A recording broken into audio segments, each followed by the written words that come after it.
Thank you all for coming out. Kay Patrice, who is your representative, she got stuck in traffic. Imagine that in Cordelia. Anyway, she's going to be here any minute, and we're going to go ahead and start because we're supposed to start on time. So that's what we're going to do. I am going to, here's our staff and our council members from different districts. So I'll have everybody identify themselves. Go ahead there. My name's Doug Carr. I'm District 3 Councilman for Fairfield, California. Scott Donaldson, District 2. John Sturdy, Interim Fire Chief. Doris Panduro, District 5. And Pam Bertani, District 6. All right. Oh, we got somebody over here. Some staff over here. Dan Marshall, Police Chief. I apologize for my attire. We just did a canine run at the college out here, so that is why I'm dressed this way. So. And I'm Karen Reese. I'm the city clerk. Good morning, Paul Cosho, Public Works Director. Hello, everybody. Dave Feinstein, Interim Community Development Director.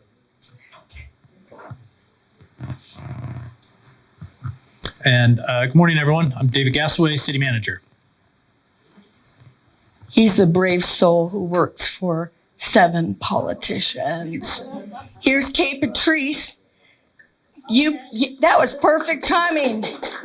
You're a wonderful representative here, and she's going to take over the mic. We're just getting started, miss. Good. Hello, everyone. Good morning. It's good to see all of you. Go ahead. Oh, no, it's okay. Sorry, I'm a few minutes late. I was speaking at another event and didn't quite time it right. I'm kind of an impassioned speaker. So, hey, let's see, where am I tagging in? Has introduced themselves? Okay, so bathrooms are out here and to the right. We are being recorded, which is awesome because that means that, the money is in the replay. So you can easily watch, rewatch, forward. Also, all your questions are probably questions that the community has as well. So those are only ground rules. And raise your hand when you want to speak. I think that's it. Okay. Let's go. And I'm going to go out here in the field to hand off the mic. Oh, you are? Girl, I work for you. Let's do Okay. it. Let's do it. Let's go. Thank you, everyone, for being here. I didn't sleep at all last night. I had this nightmare that it was just going to be us, and so I'm really thrilled. So first question. Coming around to you. Thank you. Joe Green Heffern in North Cordelia near the college. First, I want to thank you for hosting a meeting, listening to her. I think these are good ideas. And I also want to thank you and Kat in particular for voting on behalf of Cordelia residents at the last meeting to basically not rush approval of the Green Valley Apartments in advance of the general plan meeting, which is in 2 weeks. It didn't pass, but I appreciate your support. I guess the one topic I want to bring up is emergency evacuation from wildfires. I participated in the Green Valley WildSafe Council meeting this past week, and they're doing really good work focused on wildfire prevention. But it's apparent to me there's not much focus on evacuation. The County Emergency Services does have evacuation zones and alert mechanisms for letting people know, but there's not pre-thought information out to the public about evacuation routes. And in a place like North Cordelia, where everything has to come through one intersection at Business Center Drive and Green Valley Road, that's a big concern. And I raised that issue on the apartments last week, but I think it's valid. So I guess the question is, how will evacuation routes be addressed in the general plan update meeting? Thank you. Thank you for that question. I don't know if you saw your emails today, but I just forwarded that email on because I wanted to make sure there wasn't going to be a disconnect between emergency preparedness conversations and the general plan. So I don't even know if you saw it. It was probably 3:00 this morning. Yeah, I responded about 30 minutes ago. Police chief could probably talk to Zone Haven, Know Your Zone. It's information that we've put out that talk about evacuation routes, and you can sign up for alerting. And then in terms of those evacuation routes, I don't know if Dan, you could speak to that specifically in the work we've done ever since the LNU fire. And then Dave Feinstein might be able to address the general plan component of that. Yeah, often the challenge is where's the fire and which way is it going, right? And so that's a lot of times what we're looking at. And so we will have officers out there. We will clear traffic. I know no one wants to sit at this stoplight out here and expect to wait, right? And I don't expect you guys to. So if it's a fire that's coming over the hill, Green Valley, like we had a few years back, and we start evacuating, obviously we'll open up roadways. We will hold traffic. We will continue flow to get people to a safe location. Last time we used some of the college parking lot. We started pushing people into the high schools and even areas more towards town. And so we can get some more information out on that, working with the fire chief. The other concern is obviously the Cordelia Hills, because the wind, when you have trees that look like this, obviously the wind is pretty strong, right? And so we always are concerned about Old Cordelia Village and how quickly something like that could occur, like Sonoma County did. So again, as far as routes, a lot of it will be officers just moving traffic through as fast as we can. We've had to, unfortunately, learn to evacuate communities already over the last few years. Rolling Hills, Rancho Solano, a lot of this area up here for the glass fire. So as far as an actual route, obviously get to the main roads and we'll get those flowing. We're not going to be having you rely on street lights and traffic flow. We'll keep that flowing. And I know it's a jam right here at Business Center, and we'll continue to get that going in whatever direction. But we'll put it out best we can, and we'll work with John Sturdy on that too. I don't know if that answers completely. Fire sirens, given those found wide? Well, I'm sorry, I didn't hear you. Will there be fire sirens? Yes, and you'll have police officers running through, knocking on your doors. Every time we've had to evacuate, even if the fires are right there, we will knock on doors. We'll make sure people are home. We let dispatch know. We will come through on PA systems. We will put out emergency responses everywhere we possibly can for evacuation areas. Go ahead. I appreciate that answer, and I'm not sure if what you're asking is the same thing. That makes all perfect sense. But when you're adding more homes, apartments, the gridlock is going to get worse and worse. You can go door to door, but if we can't get out, we can't get out. I don't know if that's the question you're asking, is there are no more roads. So you can do everything you could possibly do on your end, but it doesn't help us get out any faster. And I can't answer to the roads. All I can try to do is So it free the doesn't sound like roads there's and a clear the plan roads. in place is what I'm not really clear. I understand you're doing what you were doing last year. You're doing what you're doing now, but what are you planning on doing when all these additional homes, apartments are you're doing the same thing. It's not going to help. Thankfully, we haven't had an emergency, so thank God for that. But I feel like if it's going to take us now 10 minutes to clear this area onto the freeway with all these additional homes, it may take us 20 minutes. That 10 minutes can make all the difference in the world. I understand. Nancy. Sorry. It's okay. Thank you, Nancy. Yeah. sorry. How about the chief there? So, good morning. I just have a few things to add to that. So, with Zone Haven, if you're not familiar with it, you can sign up through the county's website. But it's very surgical in how we're evacuating people now. In the past, what we used to do is say, okay, everybody in the Green Valley neighborhood, you need to evacuate.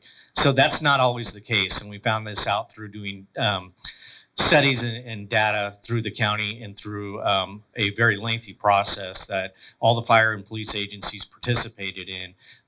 So now what we've come up with is essentially a grid map, and especially in the city of Fairfield, we are very surgical. So now we're doing maybe half a block instead of the entire block, instead of the neighborhood.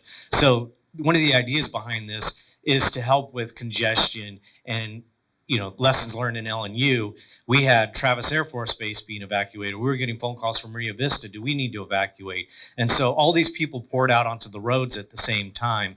So with Zone Haven, now we can say, addresses 200 through 500 on X block need to evacuate. So it's much more strategical, which will help with the traffic patterns. So I understand what you're saying, but this is just one of the things we've learned from that. That is the way to do it, but we've just seen one fire in Hawaii. Mm-hmm. And then which one was the other, Paradise, where it happened so fast that you don't have time for that. So we have to plan for the worst case scenario and have that plan in place. And I don't feel like we're doing that right now. Yeah, absolutely. I understand. Additional buildings going up in residence. I just don't feel like we have that right now because we don't have the extra roads, the infrastructure to support that. Get it. I'm just curious if I can ask a You question go. about the apartment situation. You go. Does anybody, my name is Gail Sconza, and I've lived in Cordelia for over 40 years. And I was just wondering, how many additional apartments, does anybody have that figure, have we added just to this area? And how many are we additionally adding? Does anybody have that figure by any chance? They would know. That figure would be right there. Here we go. You're back here. Hi. How are you? Good to see you. Sure. To answer that question, in terms of apartments, we have the Spanos apartments that are just wrapping up construction and starting to be occupied, which is high 200s. We have the Spanos apartments just down the street that got approved the other night. That's a little under 190 units over on this side. We have probably about 300 to 350 over on the other side of Business Center Drive, over by the college, closer to the truck scales. And then there is a planned apartment project that has approvals. It's had approvals for a number of years. That the Cino company over off of Red Top Road on the other side of Red Top from the high school. That's about 280 units that have not yet been built. So those are all of either the existing apartments or planned apartments in this area. So, and I'm assuming the city, you guys are aware of this. You guys are aware of all this. Well, how many he just apartments told you're you he's building? the city. How many apartments you're approving out here? You guys are aware of this. Yes, when we Absolutely. vote, we do. Yeah, we do know. We do know what's planned out there. Although I didn't know what he just said about there already being some approved. Some have been approved for years, and then yeah. So yes, overall we do. But could you talk about the general plan and the fire planning that we would do as part of that? Yeah, absolutely. So the general plan includes a number of components, one of which is what we call a safety element. The state requires that we have a safety element in our general plan that evaluates how we will ensure that we are providing for a safe community. And so the general plan, I think the key word there is general. It doesn't necessarily get into the precise details of how will we address evacuation, things like that. But it will evaluate at a high level. It will evaluate how many housing units. When the general plan is adopted or through the decisions that are being made, we will know where we are considering housing. We'll know where there are potential issues for evacuation. And what we will do as part of the general plan at that general level is establish policies to help us as we plan for the emergency evacuation. So the general plan itself will not necessarily include the plan for evacuation, but it will establish policies that give direction for us to work over the next several years, 5 years, however many years it takes, to get those evacuation plans correct, given the locations of where housing and other activities are planned. So again, keep in mind, general plan's general. There will be implementation components of it, and it will give the direction to do that planning in a more detailed way afterwards. I have a question of my own about this. So we were talking about the apartments that are planned with Fairfield. But what about housing that's in the unincorporated area, like the Middle Green Valley plan that also uses the same roads? I know that that's not part of ours, but do we take that into consideration anywhere? Yeah, certainly. So we don't live on an island. We have lots of other activities around us that affect what we do. So as a part of any, and it's probably more in terms of the zone plan, things like that, we have to take into account other activities that affect us, things that are outside of our control that we have to assume are going to happen. If we know there's 400 units in the Middle Green Valley plan, as we look at how evacuation occurs, we have to account for that. There's not just 400 units in Middle Green that are future, but you have probably 600 to 800 other housing units that exist up in that area. And so we have to take that into account. And I imagine that the evacuation plans that are in place now do account for that as well. Well, the fire department is now takes care of that area, right, Chief? Yes. Up in there, because we took over for Cordelia. Wow, why did we do that? Anyway, And I'd like yes, to go ahead. I'd like to add, and it kind of goes back to one of the questions, Joe, that you'd asked in your email, and that was, and to sorry, was it Nancy? To Nancy's point, there's sort of this one roadway, and so in terms of that planning, just to add to that conversation, there are 2 additional roadway options that are in the plan. One of those is an extension of Business Center Drive. So as you go out Business Center Drive right now, it sort of dead ends, or not dead ends, but kind of ends into the neighborhood. But the plan is for that road to actually extend. That one, correct. And that will extend, and it'll go up and over the hills, and then it'll connect back down into 80. It'll at 12 and 80 at Red Top Road. And so that'll be an extension that goes out that way. And then at Suisun Valley Parkway and Nitzel Road, that would be adding, sort of, I don't know the exact layout of how the plan works, but in effect, eliminating Nitzel Road and creating a westbound on-ramp at that location as well. And both of those 2 projects, we have talked with the Solano Transportation Authority. They're the ones that sort of oversee big regional transportation planning projects and really are the effective method of us getting the state and federal dollars needed to build those types of projects. And so they're looking at what the next phase of the 80, 680, 12 interchange, sort of that massive 5-phase of a project will look like. And they want to leapfrog one of the projects in order to get to the Red Top Road extension out to Red Top Road. And so in our conversations with them on that, we've made it very clear that the city's priority as a part of that project, we also want to see the Suisun Valley westbound on-ramp as a part of that package of project, so that we would simultaneously be looking to find those federal dollars to add both of those traffic relievers at the same time, and really provide those additional opportunities to exit and enter all of the communities that are up in this area. Thank you for that, David. I sit on the STA, the mayors of each city does, and so. Oh, I'm sorry, miss. I'm sorry, miss. Sorry. Here you go, sir. Thank you. Sure.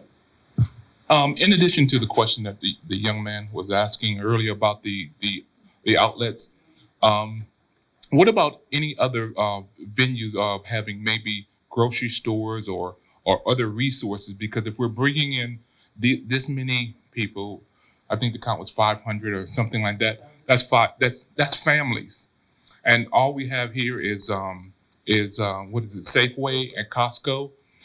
What about can we also establish some type of plan to create some other venues, resources? Because if you put, you only have so many resources, and you put a lot of people on there, there's going to be a great demand on those resources, and those resources will be depleted, and it'll be another section that it won't be very enjoyous to come home. Definitely. Does somebody want to talk to that? Maybe David again? All right. Okay, so. Thank you. Yes, very good question. And as you plan the long term for a community, you're not only planning for the houses, you're planning for the services that community will need, whether it's schools, parks, grocery stores, all of those kinds of things. All of those issues would be addressed as a part of the general plan.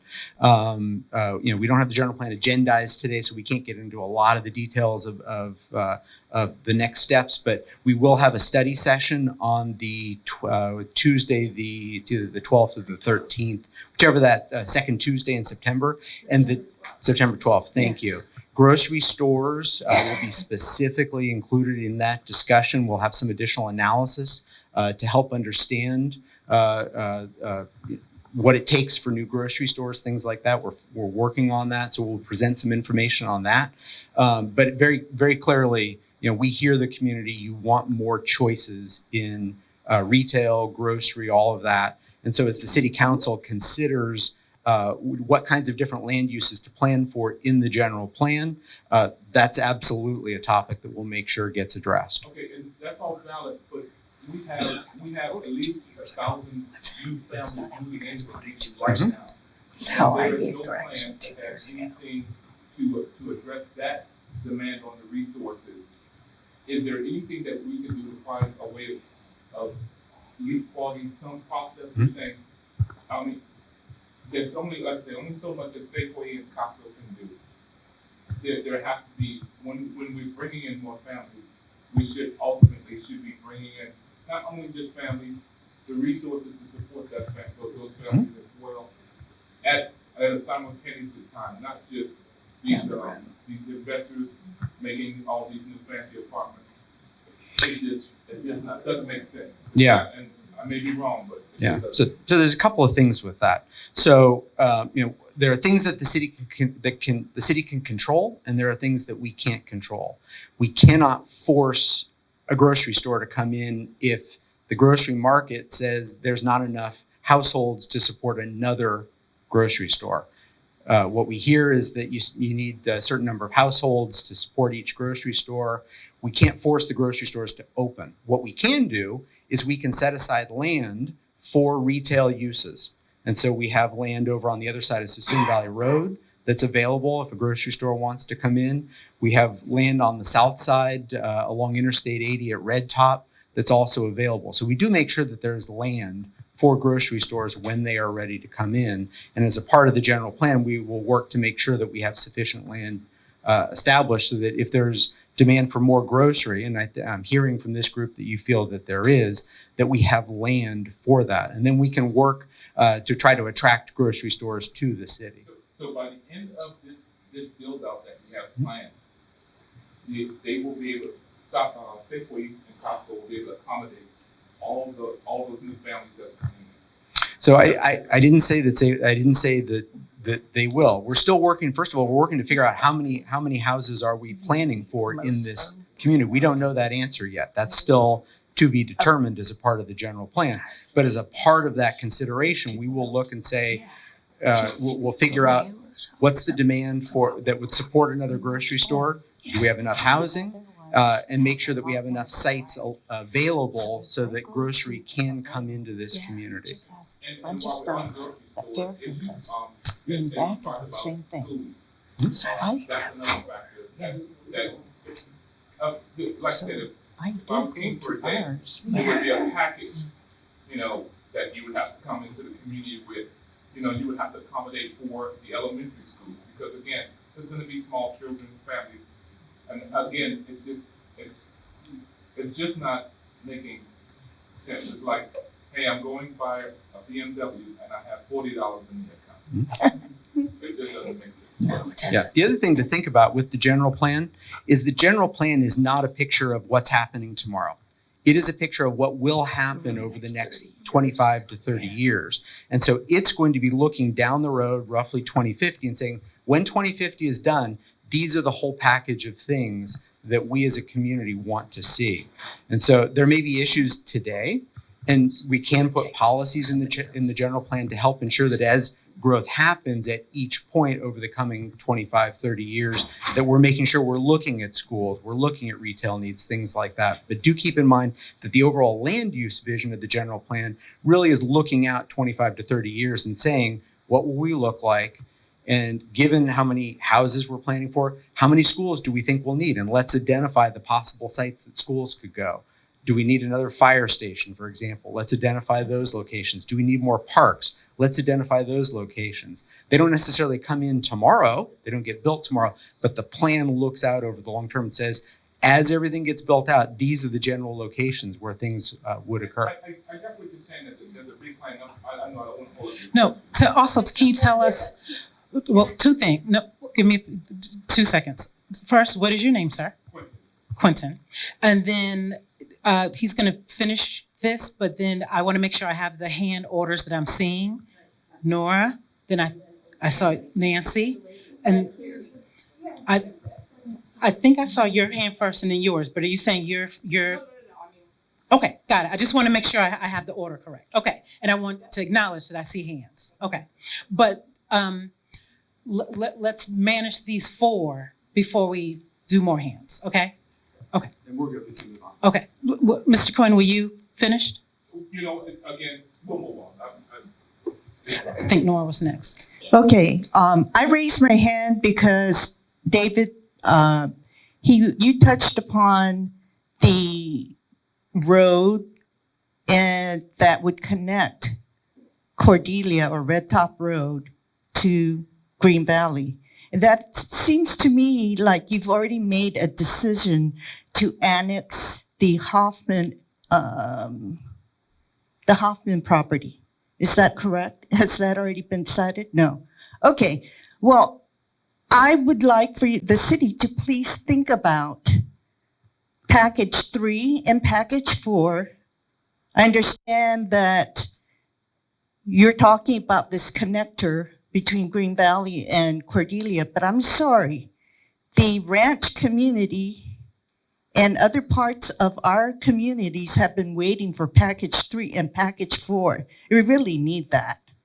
There are so many traffic problems that would be fixed if package 3 and package 4 are completed. Package 5 is more for expansion of the city. And I'm sorry, that's just, that's throwing away safety for wanting to add more units, housing or apartments to the city, which we already say, you guys, we still don't have the infrastructure to support it. So I hope that the city will really think about that. We need package 3 and package 4. It will help many people who have been suffering with all kinds of traffic problems. That needs to be done first. I hope you will listen to that. Thank you. And thank you to the gentleman who talked about groceries. So I think Nancy, you were next. Oh, sorry, here I come. Sorry, I'm Nancy. I didn't introduce myself. I've been here since '99, so I've seen the growth. I wanted to add a little bit to what you were saying is there were pieces of property that were zoned for one thing. The community asked you to not change the zoning. Let's stop a little bit the building because we're seeing the problems here. We live in this community. We keep hearing that the schools are at full capacity. I feel there's a disconnect between the school, supervisors, city council, city planning. We hear from our local schools we're at full capacity. The schools are saying, no, we've got, someone's not being transparent or we're not being told the full scope of what's going on. If the new owners are going to buy a home here, they expect their kids to go to school nearby, not have to take them across town 15 minutes away to another school. Parents are working more than 40 hours nowadays. We don't have the ability to take our kids in the morning and pick them up. I think that's what you were saying. We've asked you to slow down the growth. I've been here since '99. Half of this wasn't here. I expected growth, but it's got to be, it needs to be done slowly. So that was one thing, but can anybody explain to us what the situation is with the schools? Because now the Monday's at full capacity. I think the other schools are. So I'd like to know a little bit more about that. Thank you. I'm not sure who's the best person to answer about schools. So we base information off of the demographic census that the school district does every 2 years. And according to the last one, demographic report that they provided to us, Nelda Mundy is not at capacity. And over the 5-year period, the studies that they do sort of look forward, and it bases it on what is the birth rate, and then you can basically take that birth rate within a community and plan that forward 5 years, and that'll be your kindergarten classes. And so that's how they do that.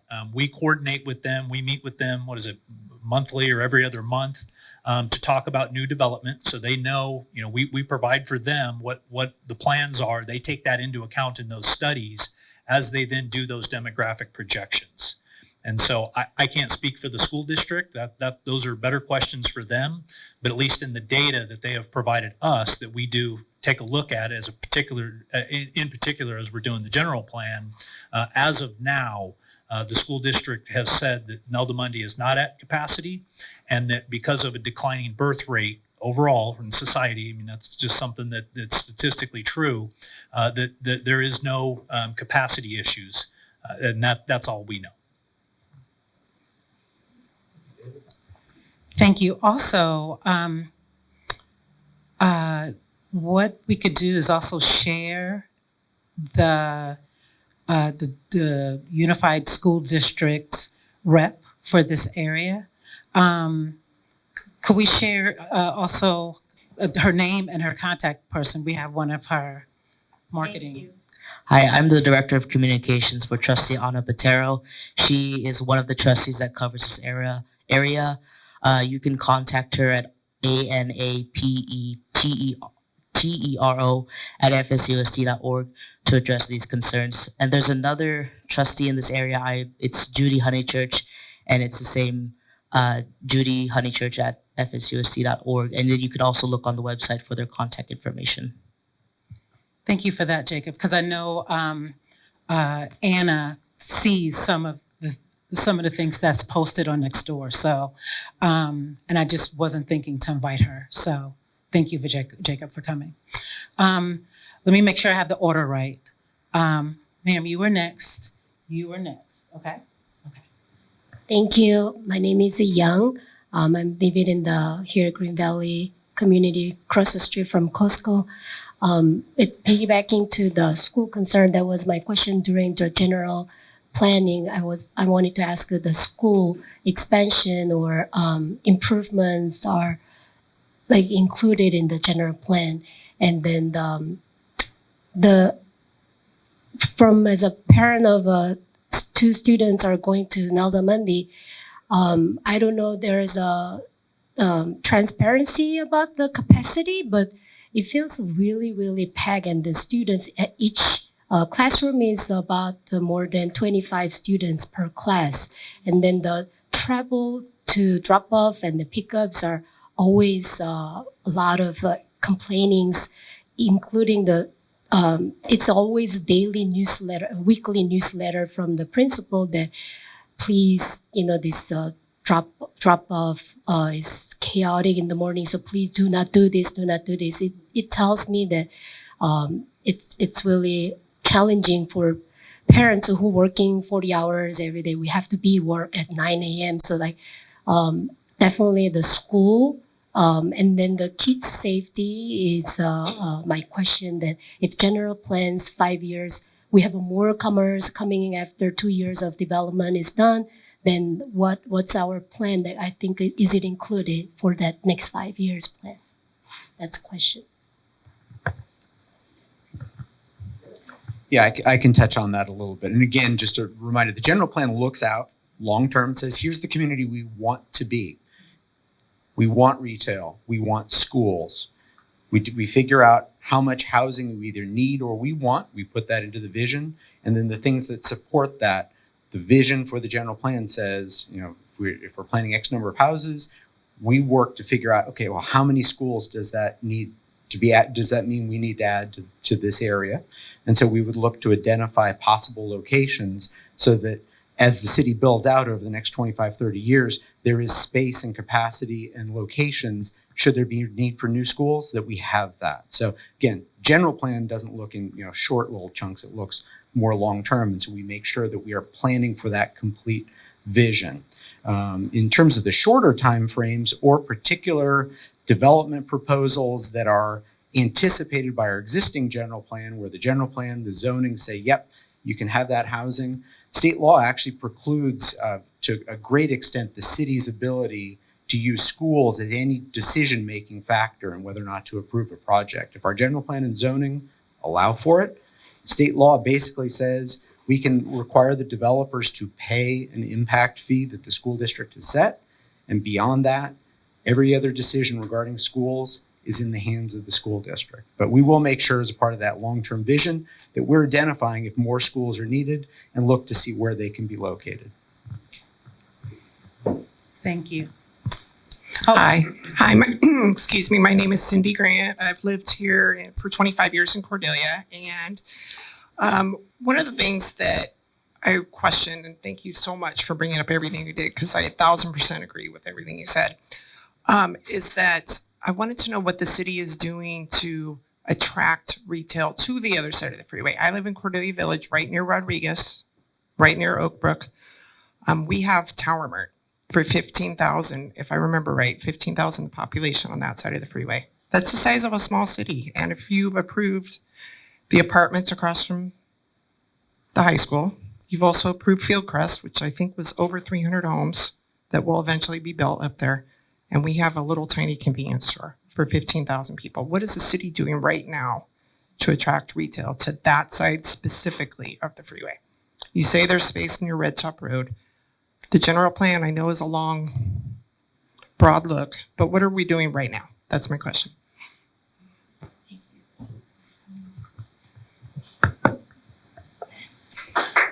So we are, and I'm looking to Dave just in terms of when it'll be complete. We've been working on a retail study. And so what retail studies do is they look at areas of your town where either you have existing shopping centers or where you have planned shopping centers.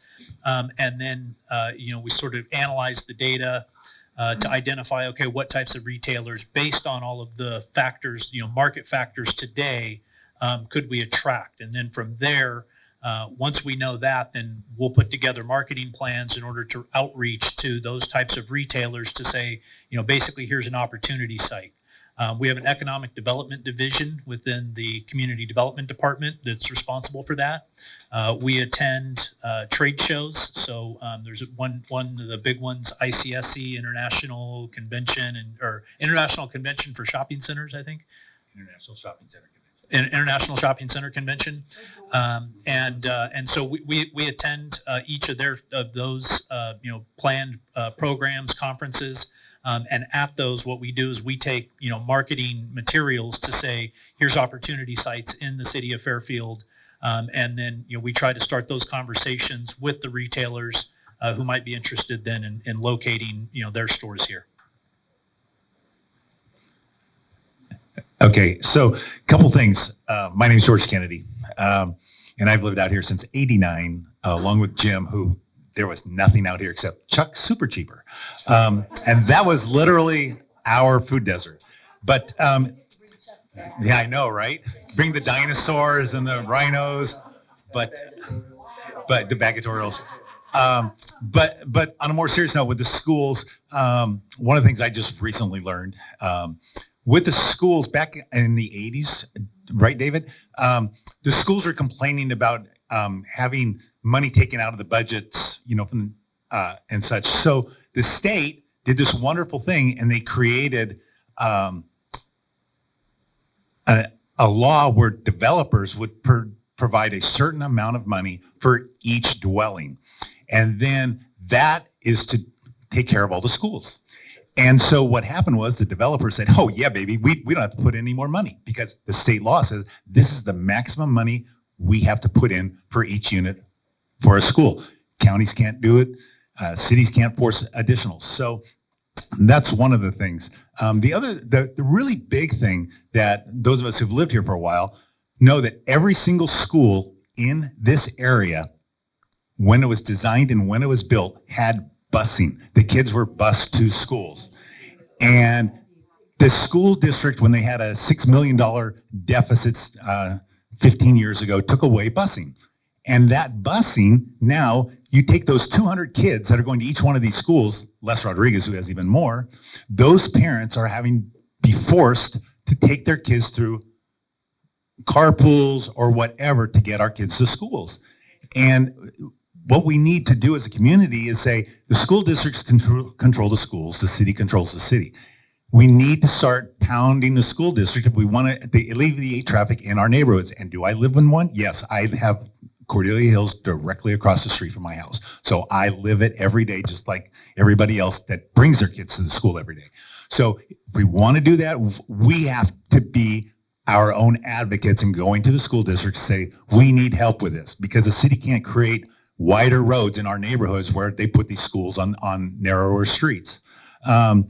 Grocery stores. So the best thing I could do is Joe Green Heffern did an amazing study last year on grocery stores per capita, comparing us to other parts of Fairfield, comparing us to Napa and other communities. If you want to see a great response, that's where the Blue Book should start.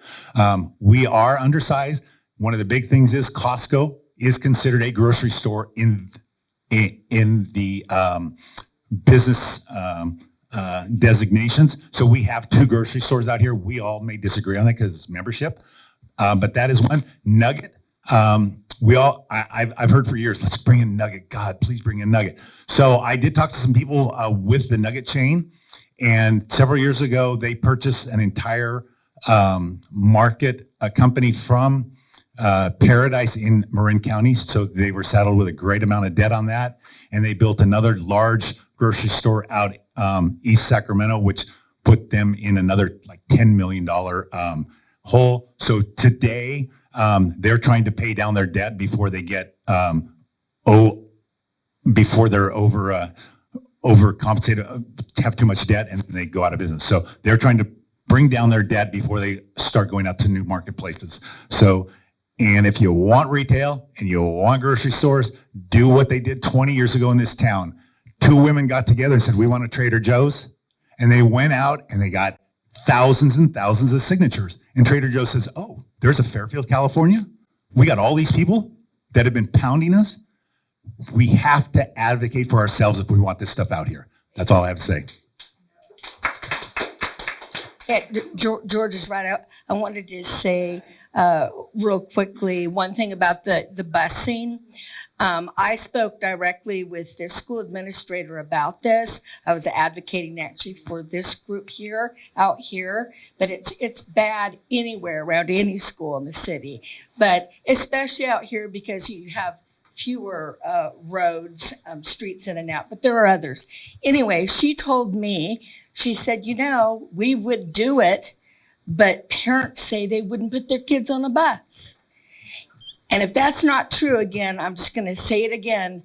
George is right, correct. You need to get together, signatures, say we want the buses. And yes, we will put our children on there. It'll be better for the environment. You have fewer vehicles driving back and forth, all of it. So George has the right idea. I mean, I tried. I was just one voice. But and that was the answer I got, just so everybody knows. So, yes. So I had a thought. I don't see Diane Feinstein here with Fairfield Transportation, but I did see where the bus route, there's going to be a Cordelia Green Valley, like a short bus route. Microtransit, let me get the wording correctly. Microtransit. And I'm wondering if there's a tie-in with school needs. Anyway, it's just a random thought that I'll note, huh? Oh, awesome. Yeah, I can add a little bit to that. So we are launching a new microtransit bus service. It'll be an on-demand service. It's sort of a hybrid between a current, city bus service on fixed routes and like a ride hailing service like Uber Lyft. And so there will be designated stops. You'll be able to go on your phone, say, I want to ride from here to here. And there'll be various stops around the city, primarily located at existing city bus stop locations. But depending on, the need, it'll be sort of dynamic based on who's calling and where they're trying to go. So we're piloting it in 2 areas, as Councilmember mentioned. We're first starting in the 2 areas that have the least amount of use so that we can work out kind of the kinks in the program as we launch this new service. So those 2 areas include Green Valley, Cordelia, and then Northeast Fairfield. We do have a lot of use on the city bus system in kind of the core areas of the city. So we're going to wait to launch the microtransit while we work out the service here in these areas. As far as the bus service for that support the schools, because there is quite a bit of use on the current fixed route that serves this area. We include a stop here at this location that takes students or the general public for that matter across to the other side towards Rodriguez and Green Valley Middle School. Because there's a lot of use on those, that fixed route service will remain even as we launch the microtransit service, but we'll reduce the service so that it will, instead of operating throughout the day, it'll be focused on during the morning and afternoon times around the school pickup and drop off times. So look out for that. Definitely, we're going to start advertising it. We're doing sort of a soft launch on September 5th. And then again, to work out the kinks, and then we'll do more advertising to get to encourage people to continue to start riding the service around October. Thank you, Paul. So we would be the people to work out the kinks, right? Yeah. Okay, so we should look at the launch, which is September 5th. Yeah, and I'll encourage for any of you who are interested in taking it, so I'm going to take it too. I live in this area, and so I'm interested myself in trying to see how it works. So when we do the soft launch, try it out, see how you guys like it. It's not quite as convenient, just for kind of full transparency. It's not going to be quite as convenient as Uber Lyft, but it's $2, right? So good value, really good value for kind of the maybe a little bit less convenience. I don't believe they're going to take cash. We're trying to go away from paper, and so we're going towards cards. Clipper will be a Clipper card if you're familiar with taking any transit service throughout the Bay Area. That's really the push, and so that allows us to be more efficient than taking paper, either paper passes or cash. How would children do that? So children are able to take it just like they would any bus service. So that I'm actually looking into that myself because I'm looking at getting my kids their own Clipper cards. So yeah, it's available. But where do they buy it? Yeah, so there are various ways you can get the Clipper card, including at the Fairfield Transportation Center, if you know where that is, across from Target and Home Depot. So they can get you set up over there. Will children get a price discount? There is a youth fare, I believe. Don't quote me on it. I think it's $1.50 or $1.75. Thank you. And seniors as well. Is there a discounted fare? Thank you. I saw so she's next. It'll be real quick. So on behalf of your representative here for Trustiana Patero, she is advocating for home to school transportation. We did do a survey and a majority of our respondents said that they would, but when the school district did their own survey, there was that concern that parents won't put their children on buses. But I will affirm your belief that we are advocating for you for home to school transportation. Another issue with that is that we don't have bus drivers. So if you know anyone that's able to drive a bus, have them apply for the school district because we need those bus drivers. And by the way, Jacob, that wasn't for you to hurry up. That was just to make sure I have order. No, this wonderful lady was next. Yes. I'm Jim DeClos, and I've lived here for over 3 decades, and I just paid off my house. Congratulations. And I would like to start with compliments. Again, observing the Fairfield City Council and especially the planners and the staff over 3 decades, in general, this has been a really, really well-planned city. So my comments might have not had me project my thoughts that way, but it is. Dave, I want to especially say to you, if Dave says something, you can trust it. He always speaks truth. The new city manager is in a long lines of excellent city managers. And then my compliments to you, City Council, and also my compliments to you, Mayor, especially with your newfound fame in the New York Times. So in general, this has been a really well planned city. Do you feel the tension in the room? So here's the tension in the room. And I don't know how many others of you did this, but I grew up in Southern California. Growth destroyed the quality of life of the city I grew up in. And there's children in the state of California. There's not a child in the state of California that doesn't have a story of, oh, that hilltop used to be open space. Now it's covered in houses. How ugly. Oh, I used to collect lizards in that creek. That creek's been destroyed. Even children have a story like that. And so growth creates tension, especially there is a general principle that the negative impacts of growth are visible, and you're hearing it. Traffic, schools, crowding.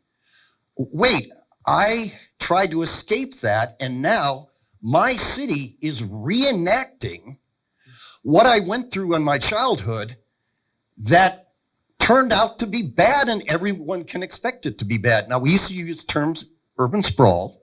I don't hear that term much anymore, but there's plenty of urban sprawl.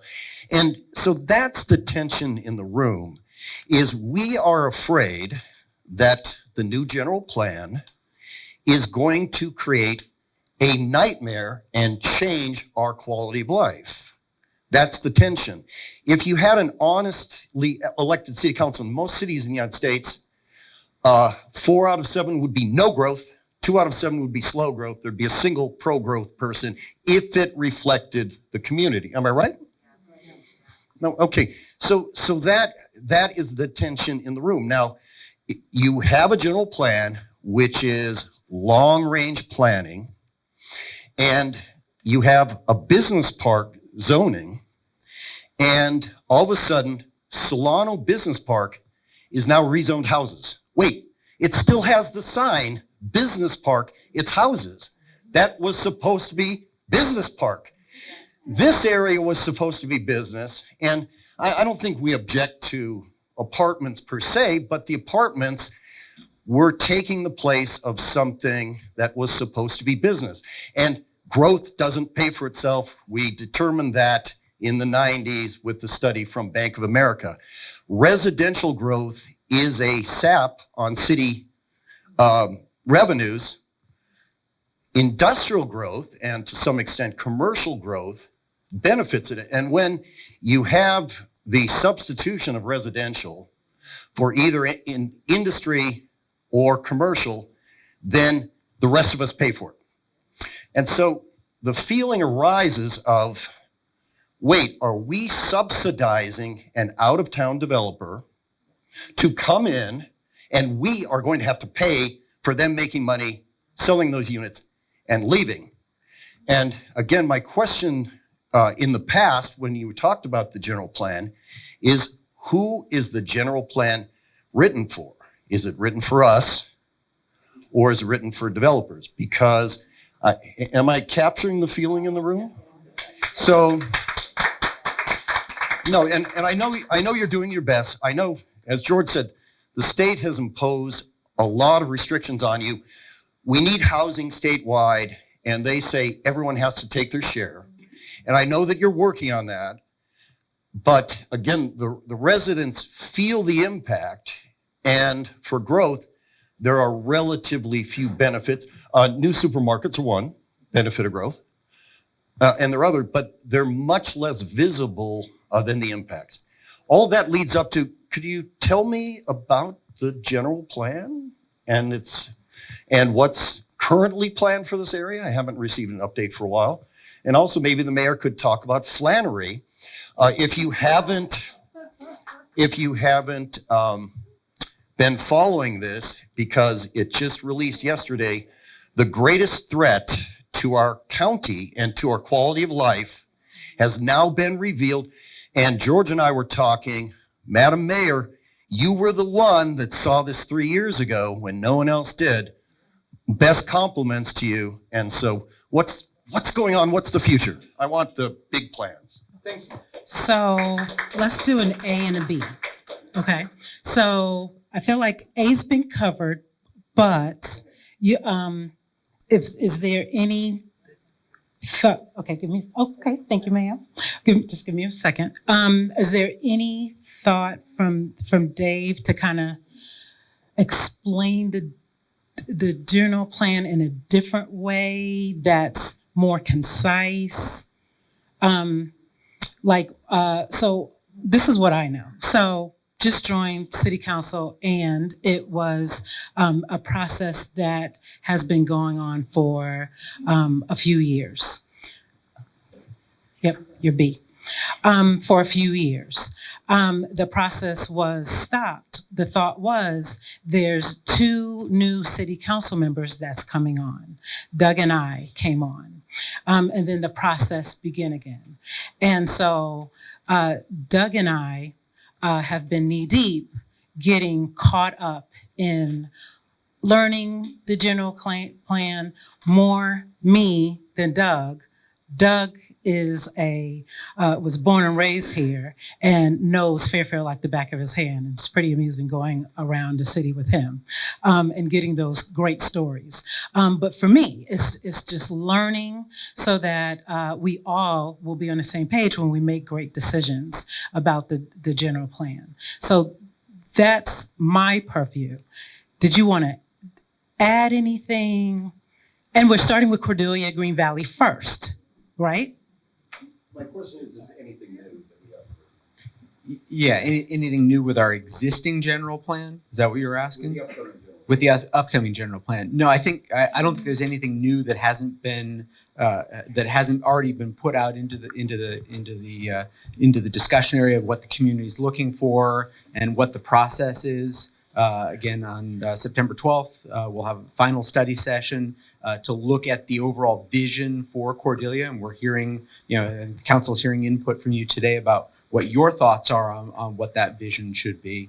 And that'll actually be the final sort of piece of the vision. We've worked on the rest of the city, Cordelia, and the final piece of the vision in September. Yeah. So a part of what I heard from you, Jim, was, kind of that big picture. What's this general plan, going to look to accomplish?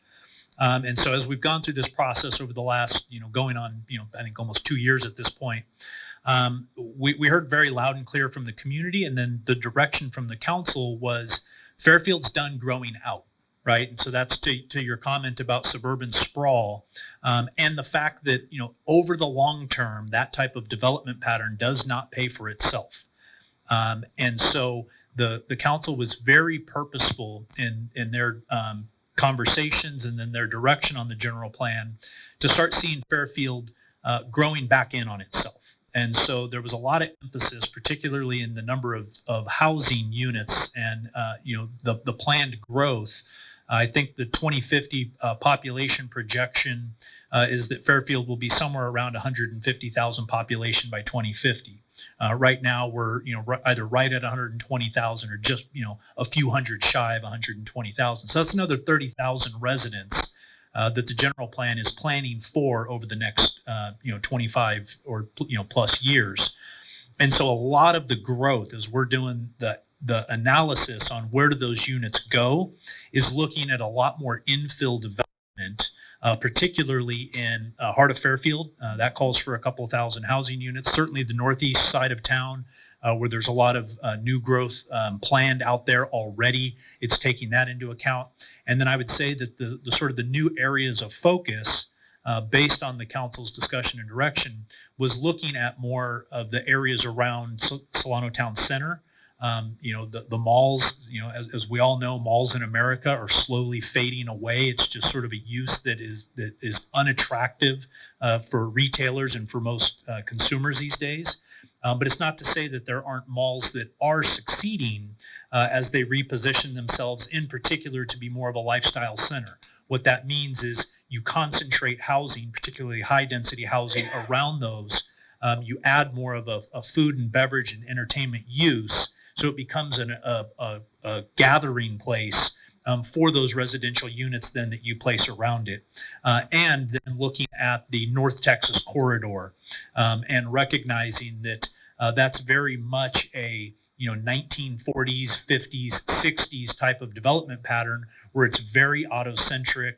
You have small strip commercial that's set back off of the roadway where you end up having more space for parking and cars than you necessarily have square footage that is habitable or usable space from either a commercial or residential perspective.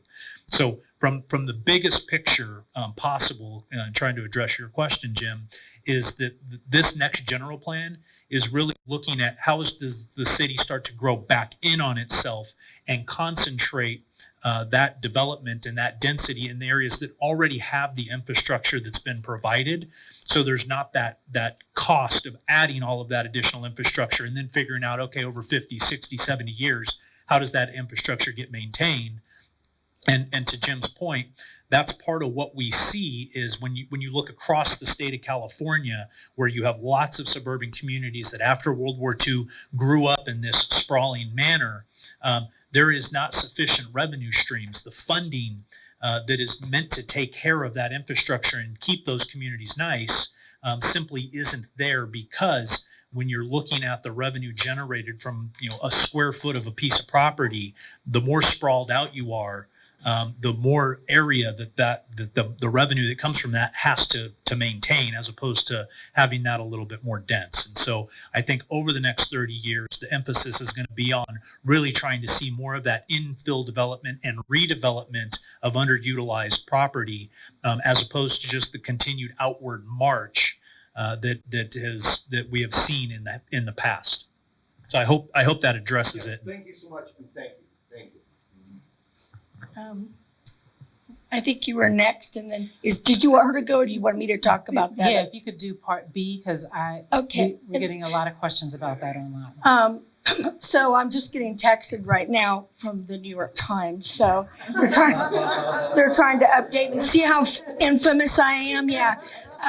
So Flannery is a group that I've been trying to crack the shell on who they were for almost 4 years. And I was a reporter for 20 years, so I was digging in, doing that.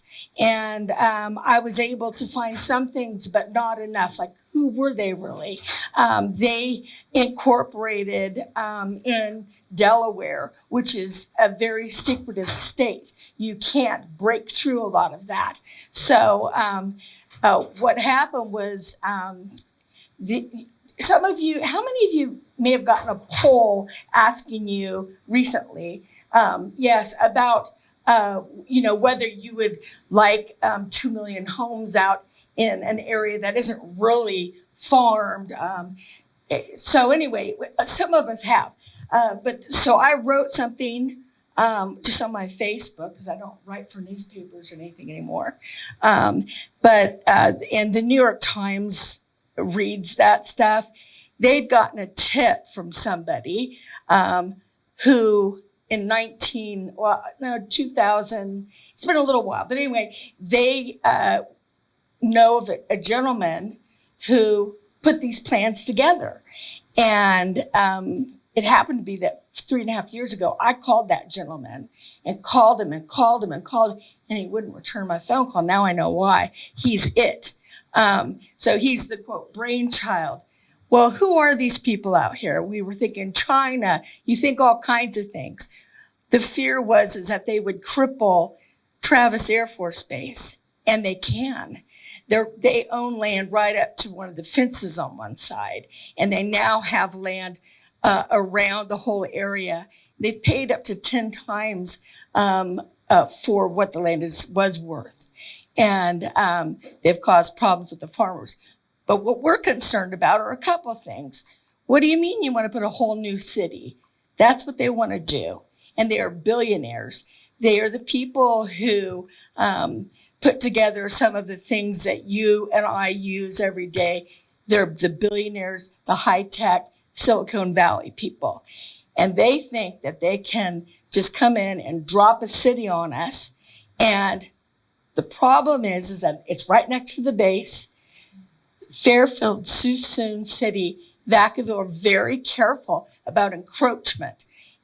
And we work really hard on it because we don't want it to close. We know what happens. Travis Air Force Base brings in about almost 2.8 billion to the surrounding economy every year. Jobs, it goes on and on. And it's also a huge national security asset. So we don't want that to close, obviously.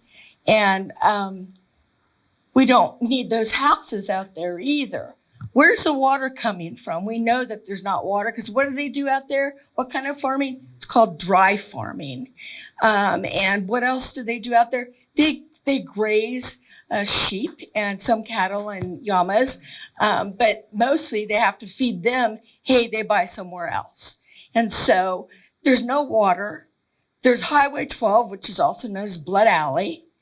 And you talk about having a nightmare situation.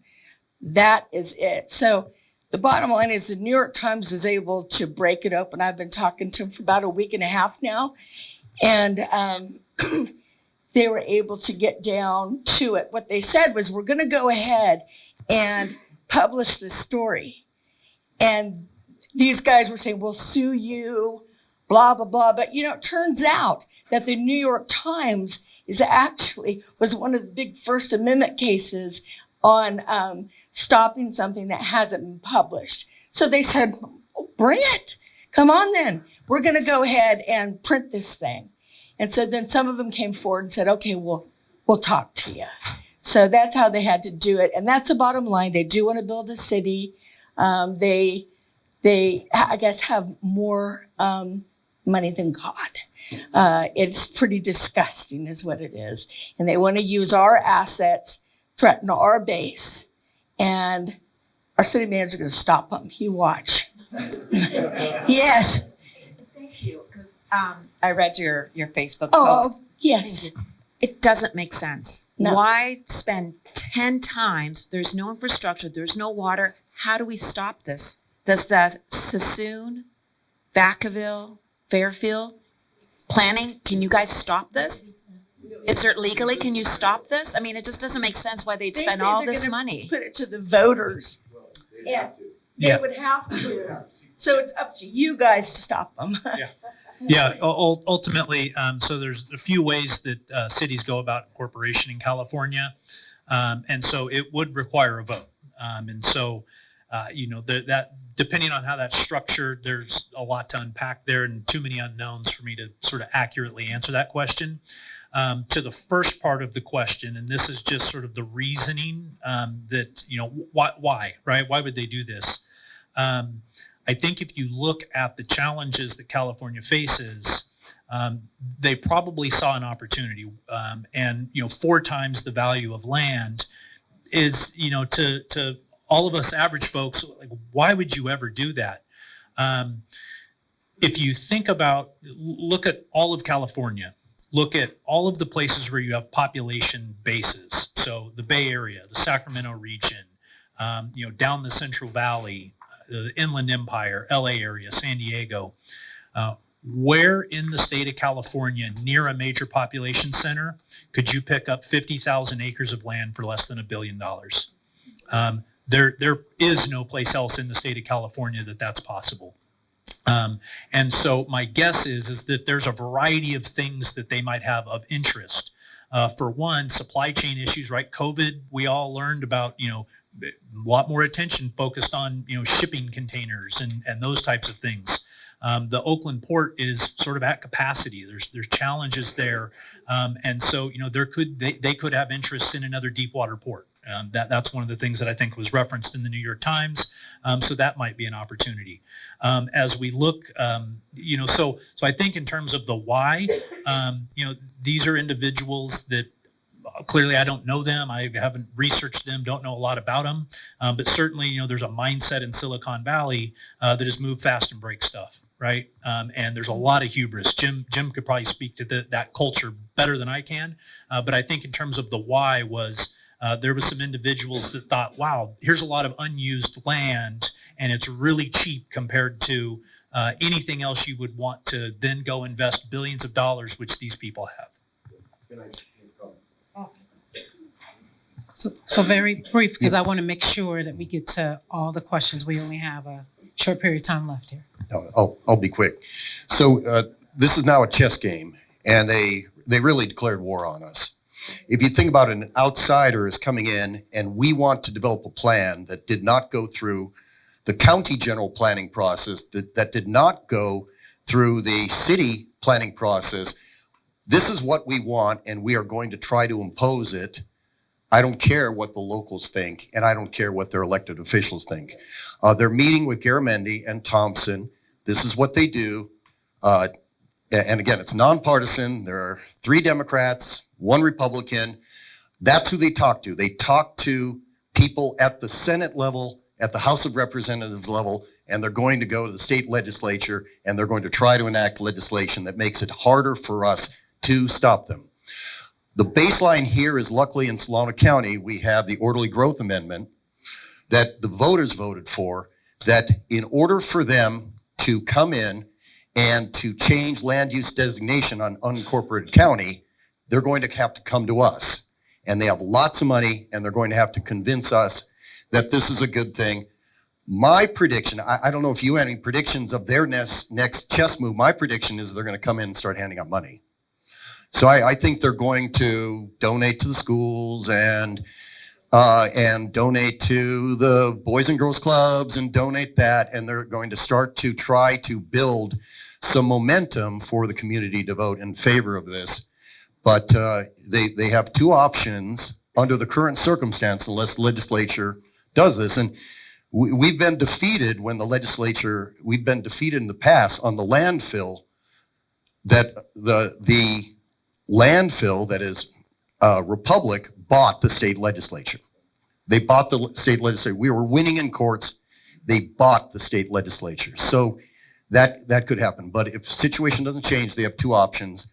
They can go to the voters, stay in unincorporated county, and have this development under unincorporated county, or they can approach one of the cities, Rio Vista, to expand their borders 50-fold and annex them, and then it no longer is in our purview, and then that falls to a fight in LAFCO.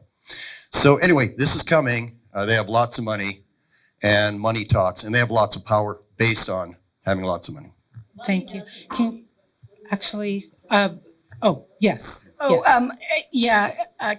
Councilman Carr has something to say about this. Yeah, and on that, I'm kind of an accidental Fairfield historian because I've hunted all this area, I've fished, I know exactly what they want out there. It used to be a city at one time, a small town, Dunnington out there.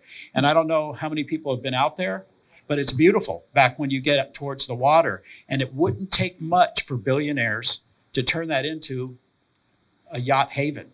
I mean, it's right on the Carquinez Strait at the nicest end.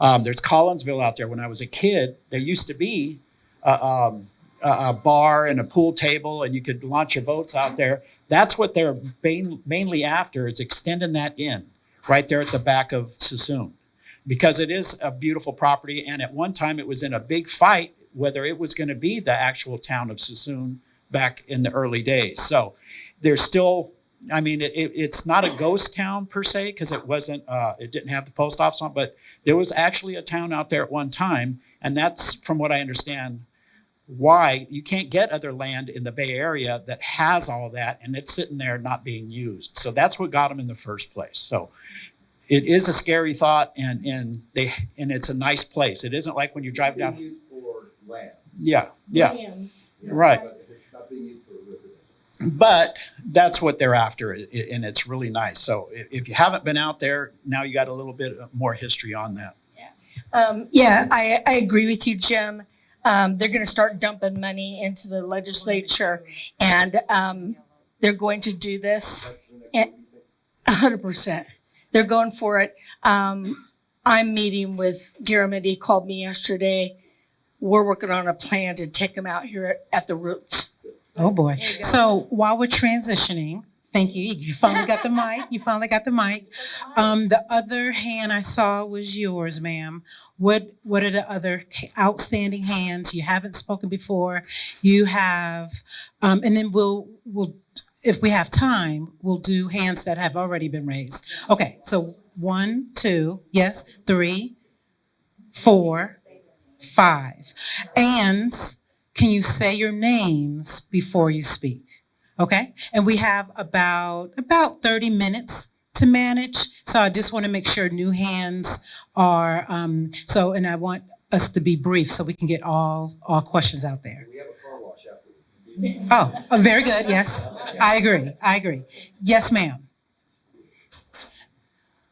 Good afternoon. I'm Patty Barnes, and this is my husband, Will Barnes, and we are from here. When there was 5,000 people in town. We were here when the first stoplight got here. And I can tell you, my dad was a building contractor.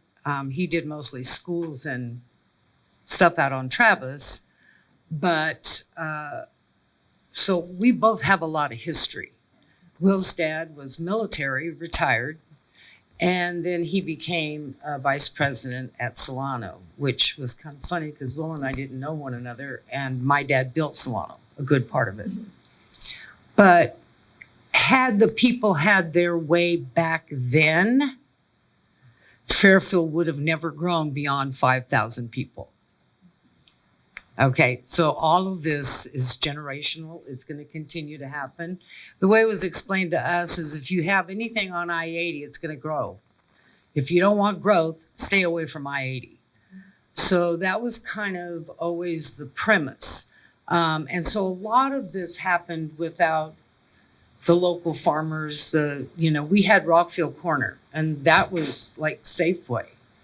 And they had the post office, they had the butcher shop, they had the Monday night all you could eat spaghetti. I mean, it was just, and there's farms and ranchers, and those people worked really hard and sent their kids to college so they didn't have to do that hard work. So then the farms and ranches started selling. But we choose to still live in Fairfield. We both have left Fairfield and both come back. And we've chosen to live in downtown Fairfield, which I love. I love the old houses. And my dad originally built housing. So our house was built in 1947, and it was owned and built by the first county tax assessor in Fairfield. And he built 4 houses for his 4 secretaries so they could be close at hand if he needed them in the middle of the night. Okay, so we're right next to the Daily Republic. Anytime you go by, if you want to honk, if you can see our house through the homeless people, please do honk. It's a lovely neighborhood. But the city of Fairfield is absolutely, and I don't care what area you go into, and God bless him, but Harry Price would try to appease me on the phone by telling me that he understood my frustration. And I said, let's all share them.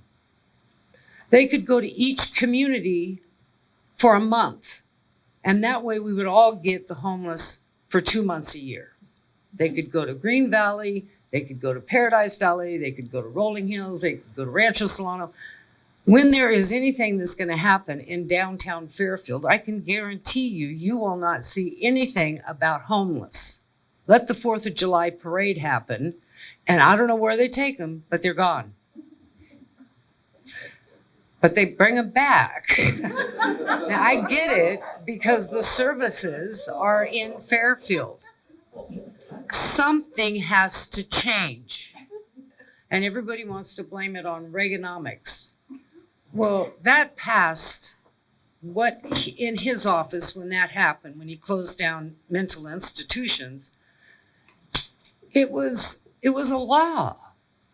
Well, let me tell you how we were affected by a law. We had a very prosperous business that had been in business since 1947. Everything happened in 47. I was not born in 47, but that's when everything in my life happened. And this business was in alongside with State Board of Cosmetology. We employed 7 full-time employees who had been my students at Solano. They were making good money. I paid off a business of $800,000 in less than 5 years. Now, we had never been able to make any money because we were paying off the business.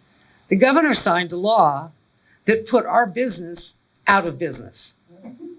No questions asked. You talk about not being able to get a hold of anybody. And he had the nerve to stand up on the TV and said that he made sure that there was nobody that was fiduciarily hurt. Well, that's not true. And it has been a living nightmare. We had a nice retirement. We don't anymore. And then my frustration of having homeless people on my front lawn that I have to go out and approach to get off my property. Or I have to live with the police coming to my door at 5:30 in the morning to see if my cameras picked up the murder that happened across the street. That's not my job. You know, I have seen people's properties been absolutely destroyed and demised behind the homeless. You can't keep ignoring that. I don't care what else you want to do, but you have to take care of the city first.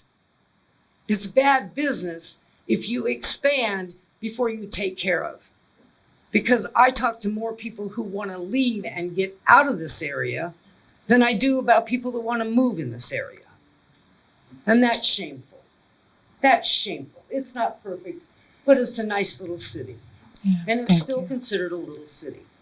Yeah, we got some big things going on. But you know what? At the end of the day, it's still a community. It's our community. And I'm so frustrated that I watched mentally ill people living on the streets. There was a Black woman, and she lived on the streets for over 3 years, and we watched her live in an alcove by the fire department, right there on Kentucky and Pennsylvania. And I called the city of Fairfield, and the woman says, well, I don't know where you're talking about. And I says, it's on Kentucky, right by the fire department. There's a small little cutout in the sidewalk, and that's where she lives. And the woman had the nerve to tell me she didn't know where that was. And I said, how do they get you to work? Drop you off by helicopter. Yeah, That's one the more only minute. way you wouldn't know that. Well, they finally, some group finally embraced this woman, and they got her the right and correct meds, which half of these people, that's what they need. They need to be protected. Sorry, that's the bottom line. They can't help it that they're mentally ill. Their caretakers have died. They don't have anybody else at the streets. They got a hold of this woman. They got her on her meds. They got her into Vallejo. She now has her own apartment, and she's working. Now, that's growth, and that's maturity. So, you know, we have to take care of our own. And that's what, I'm sorry if I pissed anybody off, but I just want to. Oh, thank you for that. Thank you.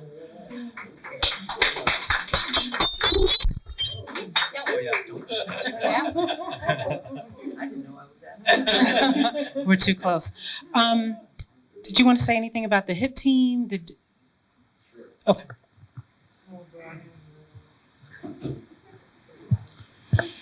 Homelessness is something we've been dealing with since about 2014 in Fairfield. We started our homeless intervention team back then. We are very dedicated to it. It is a challenge. We are the county seat. Unfortunately for where you live, the jail is right downtown, and we continue to deal with the challenges of people getting arrested and released to become Fairfield residents. We do have some strategies in place that we use for that.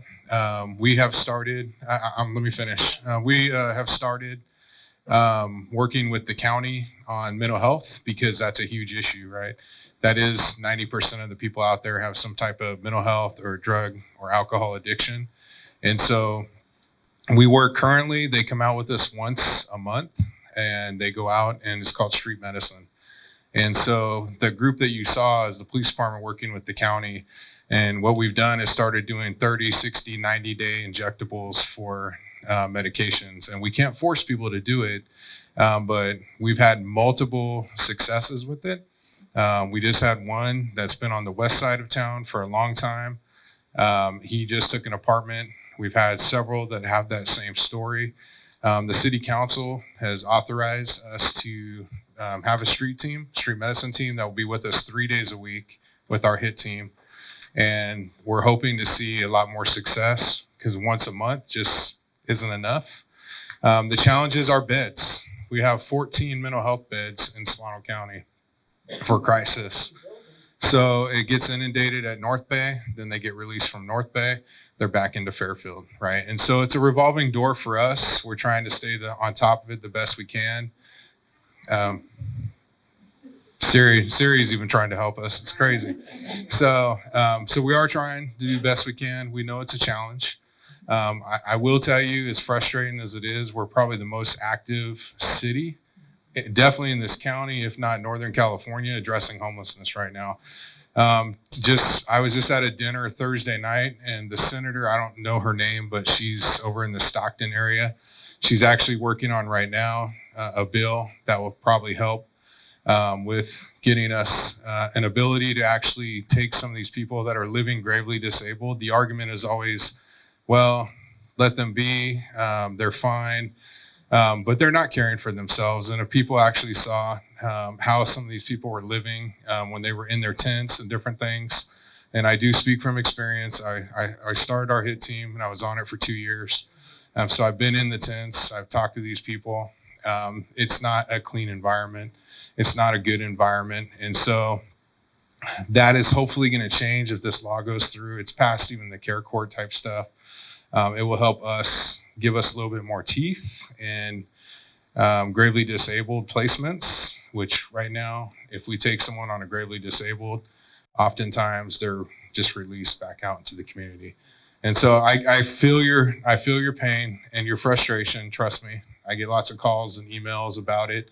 But I do promise you, we are very active. We are trying to our best to address it. It is not on deaf ears at all. We actually have 8 police officers dedicated to homelessness in this community.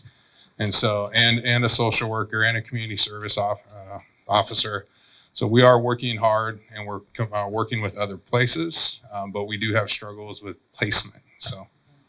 Well, I know that for one thing, when we have to call the city, we called the other night, they tried to break into our neighbor's truck, and then they ended up,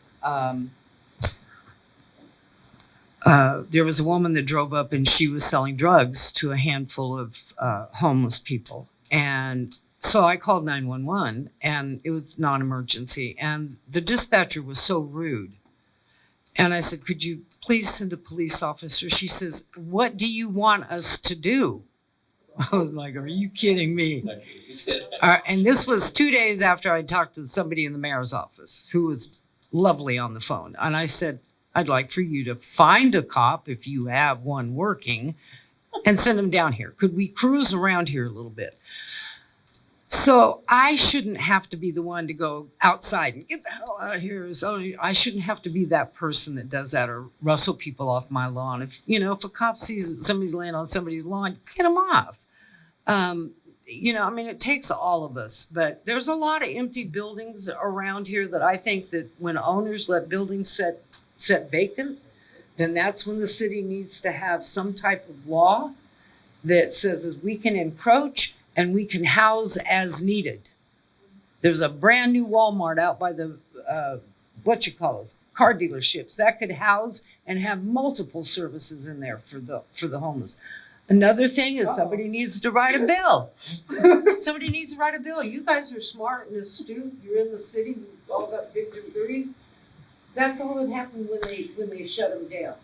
Write a bill. Sonoma State Hospital is one of the most beautiful. If I lost my mind and on the street, take me to Sonoma State Hospital. And by the way, that is a good segue for Assembly Member Lori Wilson's office wanted to make sure that they were mentioned.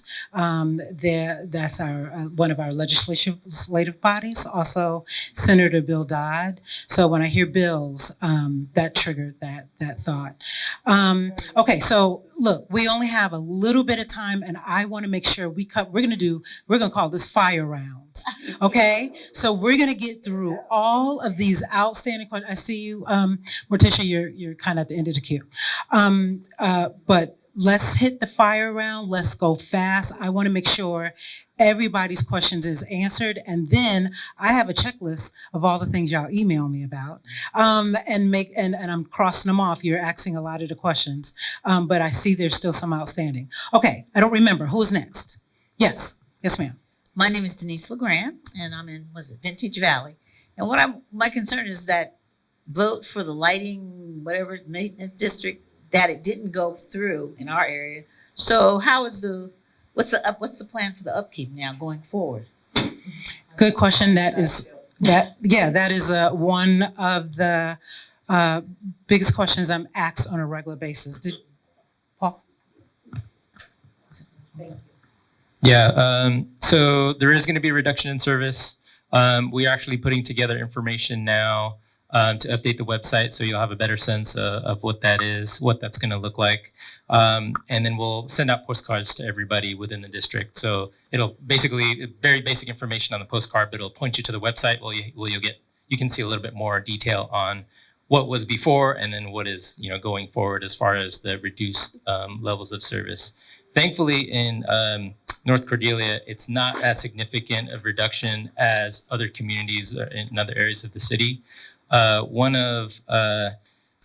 I know, and I drive around this neighborhood, I live in this neighborhood as well, so I know for those of you guys who've been paying attention, there's weeds and they're growing real high. And so that they still should be weeding. So that shouldn't have been the case. And just in the last couple of days, they've started to address some of that. Hopefully you've seen that.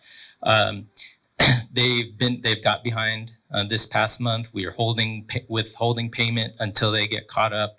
And so there is a reduction in some of the frequency. One of the things we did is we staggered. So before it was mowing and edging weekly. And we still plan to do that in the areas. So like, in the parkways, the linear trail areas, there's lawn in a lot of the main corridors along Green Valley Road. That will still continue weekly. And then in the fall or in the winter months, when we get rain, hopefully, that'll reduce to like bi-weekly. And so we're able to stretch the dollars a little bit to do the maintenance with our reduced budget. But yeah, look out for a postcard here in the next week or two, and then you'll see more detail on, if you're interested, on what that looks like. Okay, my name is Sue Campbell.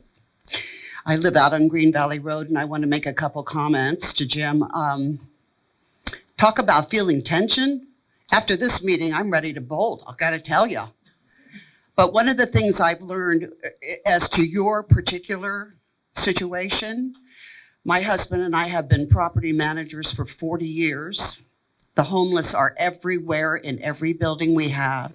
They've destroyed HVA systems. I can't even tell you the amount of money that has to go out. Every police officer whom we have spoken to has told us that 95% plus are drug addicts.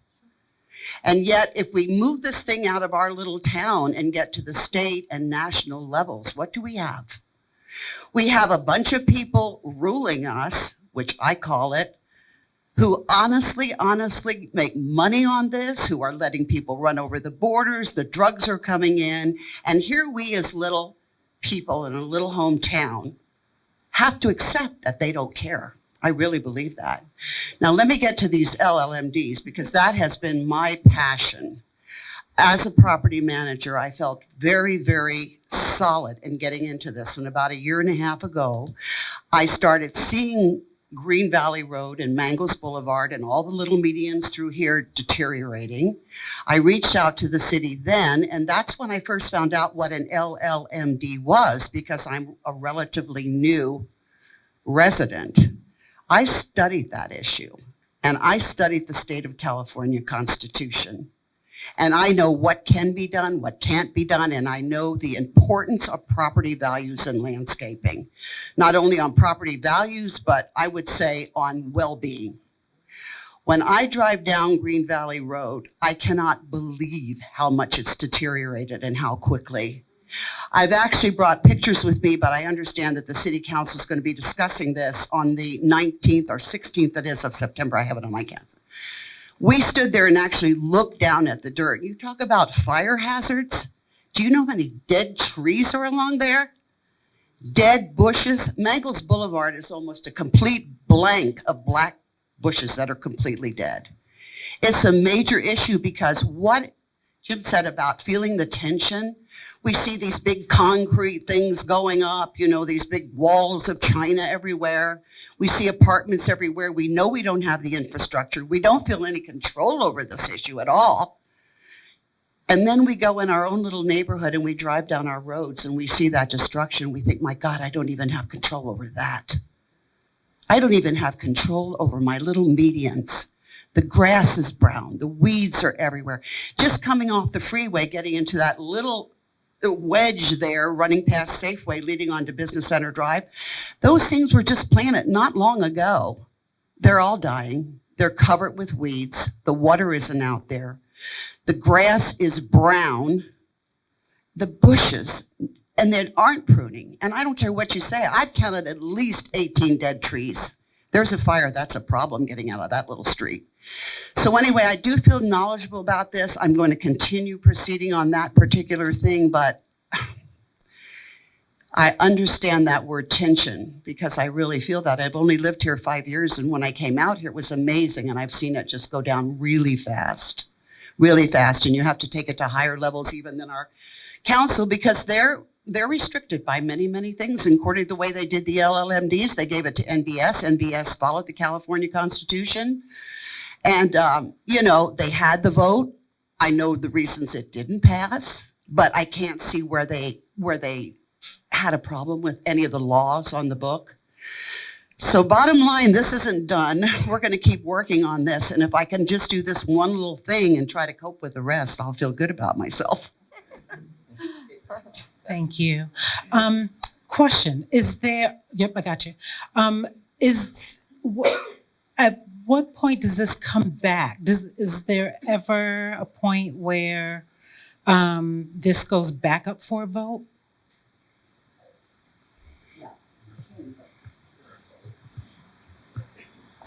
It can be done. That's up to the community and up to the city council's direction. I can pass the mic if that's okay to the vice mayor. But yeah, there's no limit into how often a vote can be done, but they all cost money, right? So that's a consideration, definitely. And is it not true, Bob, that the city has invested over $750,000 in this last vote, going up to $1 million? And where did it hit? It hit us little middle class people. And I can tell you many reasons why it didn't work, but is that what it's got? We don't have that kind of money. Yeah. I can get these big developers out there to say, you want to put that big concrete building up, then you clean up all of our roads. Yeah, I think that number is accurate. It's about $700,000-800,000 cost. That's for 9 LLMDs altogether that we did at the same time. So. And the other thing is, as plants continue to die, the restoration is going to be even more expensive. So Absolutely. I'm just gonna throw those out. Absolutely, you're correct. I'm on your side, though. I want to continue enabling people to understand what's happening here. And just, it's my little project as a property manager, I guess. Yeah, you're absolutely right, Sue. It is more expensive once landscaping goes and dies, and to replace it, it is much more expensive than to just the cost to maintain it and keep it up, for sure. Thank you. Hi, everyone. So one of the things that the city council has done or is going to be doing within the next couple of weeks is appointing an LLMD oversight committee. So each of the city council members here will be selecting someone knowledgeable in their community, in their district, to serve on the LLMD oversight committee. So, Working with the city and family with the city. yes, and I have been meeting, me and Rick Vaccaro for District 4 and District 6, we've been meeting with a group of neighborhood residents who, like you, are very concerned about the negative, repercussions from the LLMDs not passing. And so we're going to be, it's called a neighborhood support team. We've met 3 times, and we will be presenting not a recommendation, because the city council hasn't asked us for a recommendation, but we'll be presenting some suggestions on how to move forward with readdressing the LLMDs that didn't pass and getting those passed. But I can tell you right now, the bottom line is this. NBS and Civic Mike and anyone else working on this issue, bottom line is this. We have people support what they help to create. We need to get into our communities and we need to communicate the importance of voting on this matter. That's it. Now, we can look at the weighting of certain entities like Costco and the weighting issue is something that we're going to be looking at. But the bottom line, folks, is that we need to get out in the community and educate people on what this actually means to our property values and to our neighborhoods and our well-being. So that's where we are. We're going to be talking about this on September the 19th. So please come out to the city council meeting, but we have efforts underway to readdress this and really from a grassroots level. You know, because what we didn't do as a city, as NBS, as Civic Mike, we did not educate folks on what this actually means. And if you give somebody a leaflet with 218 and all this information, nobody's reading that. Nobody gets that. So they're going to just say, you know what, you're asking me to pay more. Answer is no. Well, so we have to do it. Big swing in prices, but I would say also to that point, we didn't have much time. I found out about this in February, and in April that ballot was out, and I probably spent 5 to 6 hours a day working on this. And I kid you not, my husband was complaining because I was answering emails, I was putting out records, I was working for the city. We didn't have much time. We didn't have much time, People and saw $1,000 for me, yes, $300 for you, and what that, you know. Time was wasted and communication was poor. Because this issue, as you've seen in doing your research, is not the most intuitive issue in the world. I mean, you need to understand the assessments and what it means to actually vote. Yes, we have to do a better job at communicating, but we're going to have a grassroots effort. We will be knocking on doors saying, hi, I'm Pam. Hi, I'm Kay Patrice. Here's what this means. And please vote yes. And we have to run a campaign for it. Like we did, by the way. We have to have it cleaned up quite a bit with answers too. Yeah, so this is the LLMD Oversight Committee's, you know, I think probably job number 1A or B is to really get knee deep on this issue, redo this and get this done right and get a yes vote. And we also looked at having a CFD, a community facilities district, which is a lot harder to get passed. So, and for just the number of votes that are required for a CFD to pass is even higher than what we need for an LLMD. So it looks like we're going to be talking about both options, but to me, it looks like the LLMD road is the road to go down, but we just need to do it differently because we cannot do the same thing and expect a different result. That is the clinical definition of crazy. The thing that I got out of all this is, and I'll shut up. I want to be respectful. I know. 15 minutes to get a bunch of more questions. I want to talk to you about that. Okay. Yes. I think you just got hired for that. Really? Thank you. Thank you for lifting that issue. Hey, listen, my name is Gail again, and I just wanted to say, first of all, thank you all for your service. This is amazing. I've lived here for 40 years.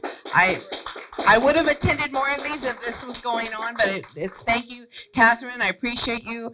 And I thank every one of you for your service.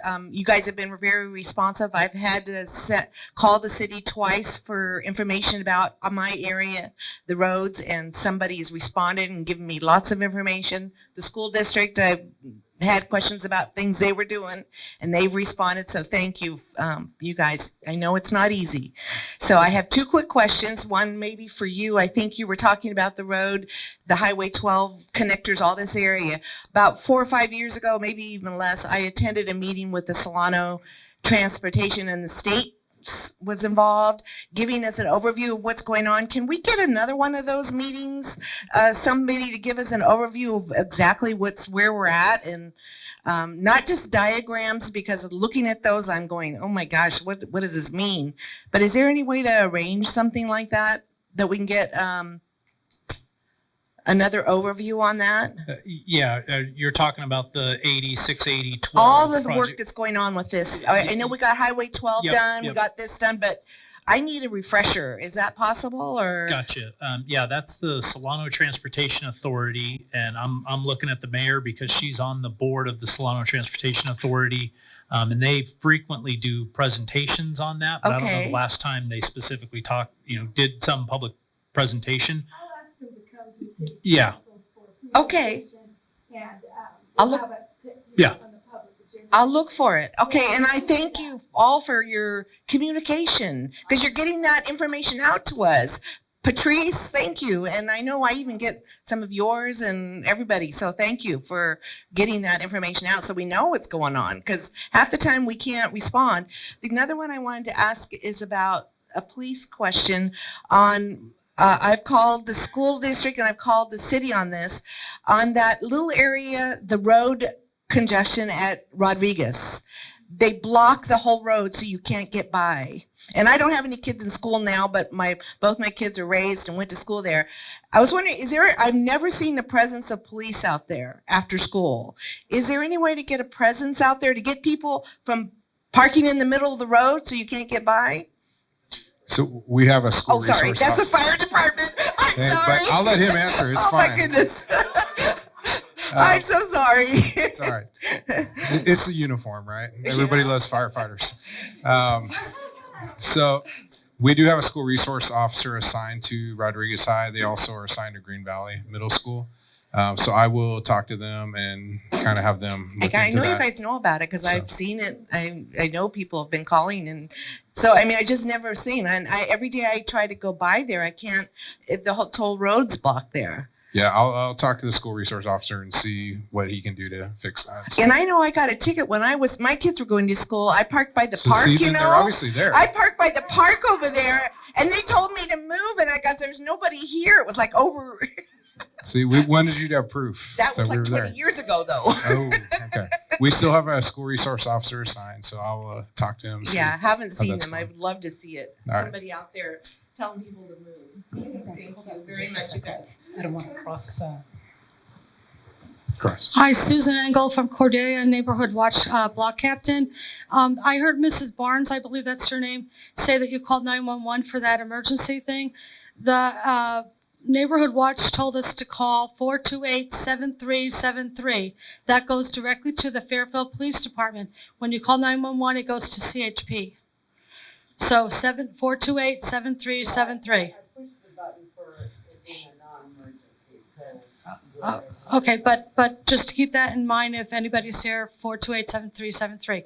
We brought up about legislatures and stuff like that. I'd like to know, is there a committee here to help us with letter writing when we want to write to our legislative people? And how do we know what bills there are? Who's monitoring bills out there for the city?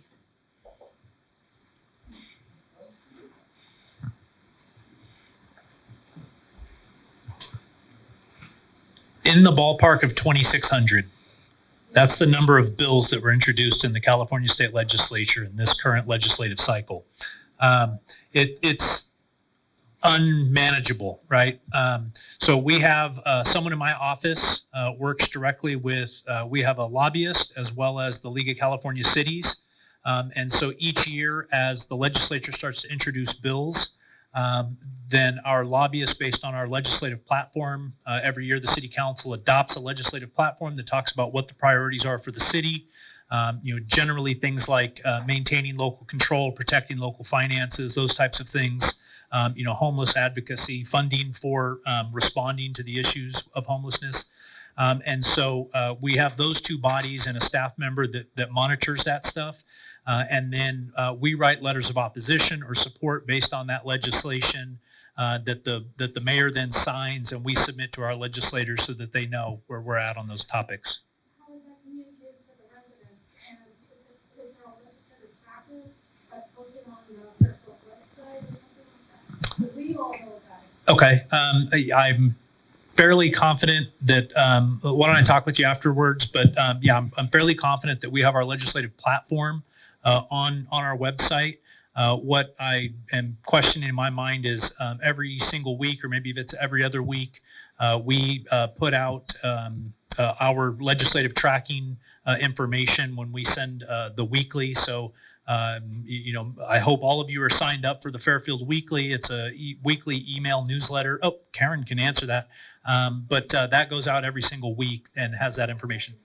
The legislative part only goes to council. It doesn't go to the public, just the regular weekly. So that's an easy fix. We can make sure that there is a component on our website where those things are just added to it, and that way that's out there. But I will be just honest with you. We don't track everything because again, 2,600 bills. I mean, that in and of itself would be more than a full-time job. Thank you. So we're still on new hands. We have someone in the back, it's you. And as a time check, we got 7 minutes and I see 3 hands. So when I say fast, lightning, fast, hit it, go. Yeah. I'm Nicole. I'm a student at Rodriguez High School, and I don't actually have a question. I just wanted to say that there have been police officers at Rodriguez before, like handling the traffic. It doesn't happen all the time, but it does happen. I want to say maybe once a month, especially last year. And it seems to just be people who've like called in, like, oh, there's hella cars here. And so it doesn't happen all the time, but there have been police around there handling the traffic. Okay. Thank you. Thank you for your comment. Are you all having a fundraiser? Yeah, that's the entertainment unit, like the band. Love it. Okay, we all need our car washes, right? At least some of us. Okay, thank you. Thank you. Okay, I saw we have 6 minutes. Yes, hey. Oh, hold on. Mike coming. Hi, Jose McNeil, 40-year resident of Cordelia, Green Valley. 2 quick questions. First, on a general plan update on when that's going to be heard, and secondly, on the rezone of Business Center Drive, 5253 Business Center Drive, when that's going to be heard and when that's going to be scheduled. It's only been a year, and it's a non-controversial zoning thing. It should be taken up right away. And for people who don't know, it's the 2 red brick buildings over here. The one that's in the closest to the freeway has been vacant for 10 years. And I'm trying to rezone it to a light industrial building to attract businesses out here, to have employment out here versus just a vacant building. Thank you. I think for the second question, we can't talk about anything that can come before us unless I'm wrong. Okay, and then the second general plan update, next Cordelia, September 12th. September 12th. And the land use is going to be heard. Yes. So yeah, when that project came before the city council, they voted to postpone any decision on that until they got past the general plan update that focused on this area. And September 12th is the last segment. When we had our last meeting was that July on the general plan. The city council had lots of good discussion around Sassoon Valley. They did not get to the conversation of the areas out here right along Business Center Drive. So that'll be September 12th. Thank you. Also, there's questions about a new fire station that is coming live. Could you tell us a little bit about that?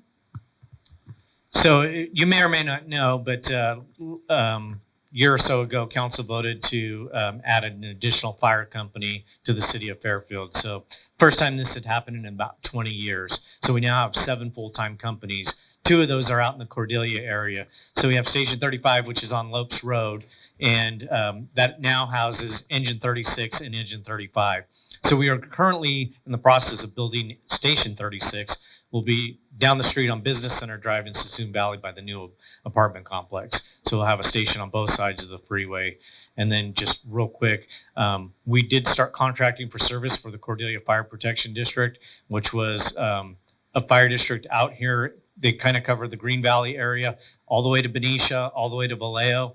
And they went financially insolvent last year, so we began taking over services for them. It's a contract for service, so it wasn't a hostile takeover or anything like that. So we're, in addition to providing services for the Fairfield city proper, we're also providing services for the county area of Cordelia. We were already providing services out there. Now we're just getting a little bit of money to do that. But it's been seamless so far, and I think the residents out there have been really happy with our services. Thank you. And another question that's always coming up, Red Top Road update. Paul, can you give us a quick update? Yeah, so you may have seen, so Red Top, just from the school basically to I-80. So contractor, the developer, Sino, has started work there. It's a little bit slow going to start with. They're doing like utility location and doing setup surveying and that kind of thing. The schedule, I checked in with our engineering staff yesterday. The schedule currently shows that heavy, construction, moving dirt to get to street subgrade is really going to kick off here in September. And scheduled, and they're required to complete by end of calendar year. Do you have an update for Lopes also? Lopes, that's closed currently from the slide. Yeah, we had a little bit of an update. Staff's actively working with the city of Benicia to hire two things. One, we're moving forward on the design for the repair of both water lines, city of Benicia's main raw water line, city of Fairfield's water line, and then of course the roadway, building back the roadway and the hillside failure. So we just put an RFP out to hire a design engineer that'll do that work for us. A little bit of delay in doing that because everything that we do, we're trying to make sure that we're following FEMA processes, which is a long process. Right. And so the reason we're doing that is so that we can maximize the amount of federal funding that the city will get reimbursed, cities will get reimbursed as we do that project. So we're moving forward. It's slow, it's painful, but we're being very systematic and deliberate in how we do it so that we can get that federal money. And so long story short, it's going to be months until we get there. Right. It's going to be the target is that we do it by before next year's rainy season, that we get it, that we're going to be in construction next summer timeline. And so again, that's ballpark still because we don't know how long FEMA is going to take to go through our process, approve everything at the right times so that we get their approval before we go and start moving things. Yep. Thank you. So that is time. I want to give a few more minutes just for my colleagues, if there's any final words that they would like to share. I will tell you that if you think tension in the room is something, my husband is here, and he speeding on Red Top Road, grocery stores, whatever. I get to hear it at home. So thank you, babe. I'm glad you're here.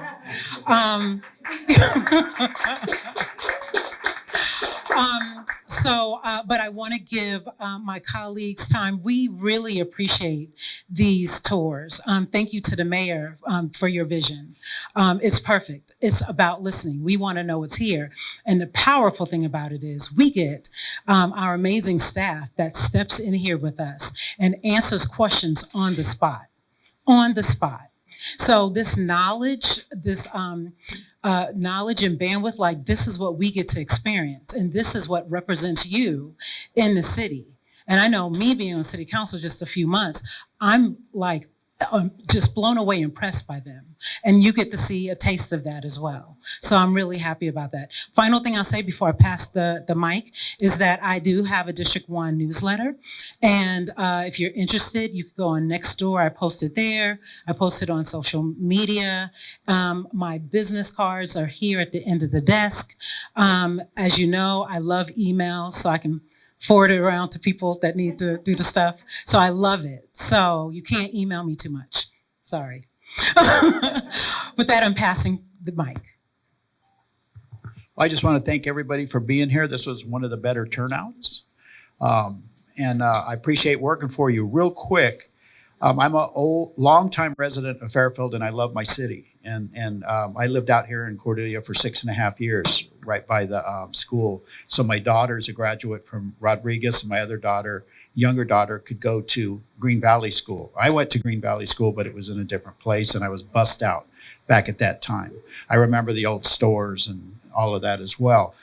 But it's real important. I heard the tension there was. I just want to reassure you that this council and this mayor, we are working for you. I hear little rumors and murmurs about developers having some control. They don't. I can reassure you that they don't, okay? I kind of take it as a little bit of an insult when I hear that. So I just wanted to put that out there that I love my town, and I've been here longer than most of you, and I'm looking out for it. But thank you very much.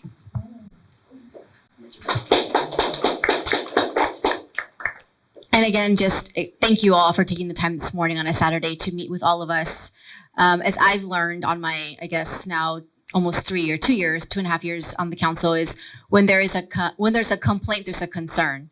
And so we thank you for coming and voicing your concerns to allow us to know, where you are all at. We pretty much know, but it's really great to be able to be on the ground and hear you. And I know this council, has been shared, we are on the ground. We want to know what your feelings are. We want to know what what the chit chat is, so that when we get to be on the dais, we're voting with a clear conscience and knowing that we are doing what's in the best interest of our community and our city. I was also born and raised here. My parents still live in my childhood home. So just know that we all have the best interest of the city in our hearts and in what we do every single day. So thank you again. Thank you. And we work for you. We report directly to you. And with every listening tour, that is exactly what we're doing. We're reporting to the people who elected us to be here. So part of the listening tour and part of the vision of it is so that we can have these kinds of robust, in-depth, emotional, meaningful conversations, because the city council meetings are not really the place for that. Because we're clipping through the business of the city. You've got 3 minutes on the mic, then you need to sit down. Here, we can get down to the nitty gritty of what is going on in your district. And so I applaud all of my colleagues for being here, and each and every one of you for giving a damn about the city of Fairfield enough to come spend your Saturday morning here with us as we continue. We have to work together. And like I always say, I said it before, people support what they help to create. This is the creation part. This is the creation part. So I'm going to just say thank you once again. I'm going to implore you. I'm going to beg you, help us with this LLMD situation. We did it once with Measure P. Remember that? We did it. We got Measure P done. But you know how we did it? We did neighborhood walks, we did precinct walks, we did phone banking, we did mailings, we did town hall meetings, we did everything under the sun. This is where we live. This is our homes. This is our property values. We have to get on this. So I'll be knocking on doors, hopefully with you. And I mean you, and all of you. All right, so thank you. God bless you. Have a great weekend. Well, thank you all very much for coming out. I don't think I can really top what my colleagues have said. We are on the ground. I know that I spend way too much time, but it's enjoyable. I certainly drive my district, but I'm out in Cordelia a lot. Doug and I did graduate Green Valley together. That's the one we graduated. But again, thank you for coming out. This is a great turnout, and we really appreciate you. And yes, we do work for the citizens. Can I mention also that Scott has a portion of Cordelia? Would you call that the ranch? So the ranch, your district representative is Scott Tonneson, county supervisor, city council. I just left Wanda Williams. Scott Tonneson. I know. Nice. Did you want to say a few words, Mayor? Not a whole lot. I've already talked enough. I just want to thank everybody. Yeah, give me a call. I know you have already, but we'll talk. I appreciate all of the questions. And again, coming out today. You have a quick question? Are you going to do this again? Yes. Well, sure. We're gonna have another 2 of them. The next one that you guys would come to probably out in Suisun Valley. And so you'd be welcome to come there. Yeah, they're Publix. Yeah. Thank you. So anyway, bottom line is I wanted to thank the staff because this is, above and beyond. And we have a great council. We call it the Get It Done Council. We all are down there. Literally out doing it. I like to say I came from the dirt. I don't mind going and walking in it. And Kay Patrice, your councilwoman's doing a good job. Yeah. Thank you, everyone. Have an amazing Saturday. Thank you. Thank you.